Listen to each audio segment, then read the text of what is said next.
Okay, so like you saw yesterday in the Ed puzzle, this week I wanted to take just a couple days to go over some pretty basic statistics topics. Just a couple days next week in the last week of school, I wanted to go back and review order of operations, but it's always good to remember how to find just basic mean, median, and mode, and a little bit about why they're used and when they're used. That video yesterday with Ed Puzzle did a really good job of kind of explaining when and when's the best basically time to use each one of those things. So I wanted to make it just a quick video to help you on your quizzes that I'm going to post that will just kind of clarify how to find each thing that I don't think the video did a very good job of yesterday, but I figured I had today to kind of walk you through it.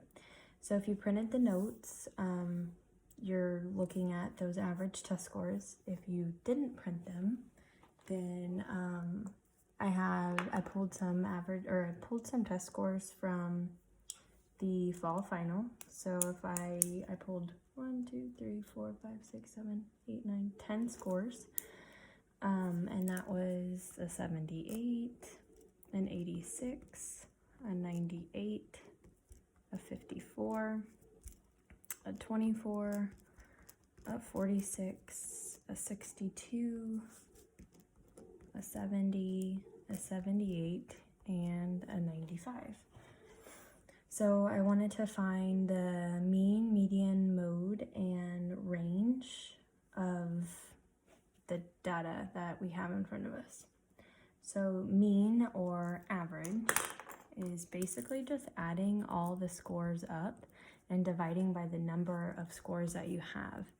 So averages are really good to work with because it kind of gives us an overall expectation or an overall score that most people kind of like fell close to. An average is most typically used in everyday life. Their median and modes are used kind of in separate situations, but for the most part in everyday life you hear a lot about talking about means and averages to get an idea of what the data is actually doing. So to find the mean of this data, we're going to add all the scores up. So 78 plus 86 plus 98 plus 54 plus 24 plus 46 plus 62 plus 70 plus 78 and then plus 95. We're going to add them all up and we're going to divide by the number of scores we have, and we have 10 scores. So that's where you take your calculator, you add up that top number,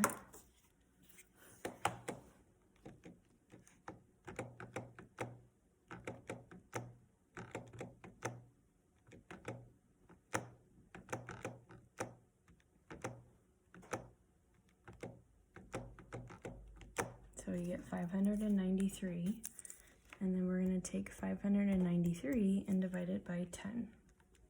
So the average score was a 59.3%.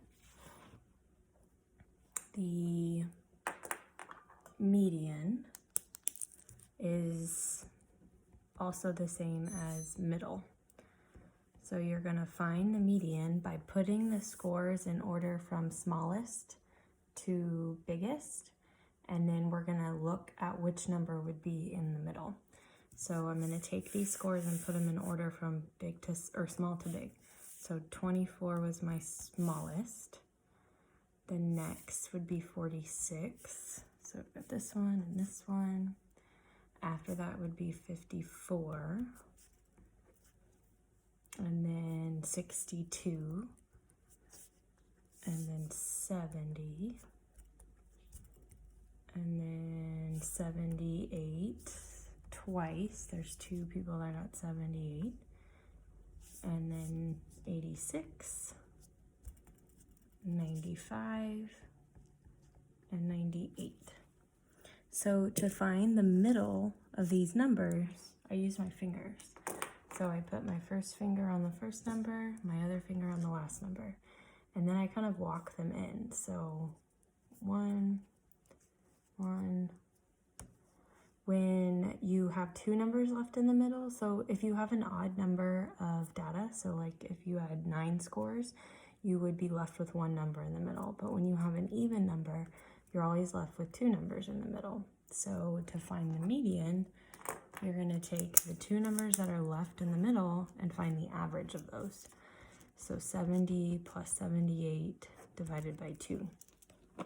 So take your calculator. 70 plus 78 divided by 2. So this is 74 would be our median value. To find the mode is one of the easier ones. Mode is used for most. So a lot of times mode is used whenever your mean doesn't kind of give you a good indication of what the data is doing. So mode's really good to have whenever you have like outliers. So if you get someone who got a 0, it kind of throws off the mean or the average. So mode's good to use.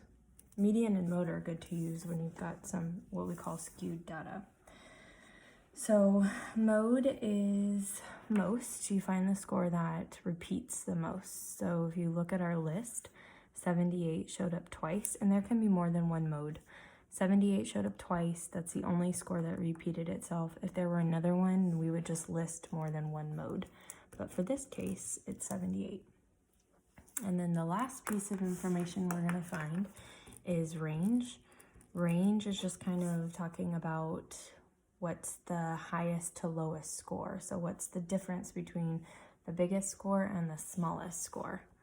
So you take your big score, your biggest one that you have, and you subtract your smallest one that you have. So our biggest score we have is 98. The smallest we have is 24.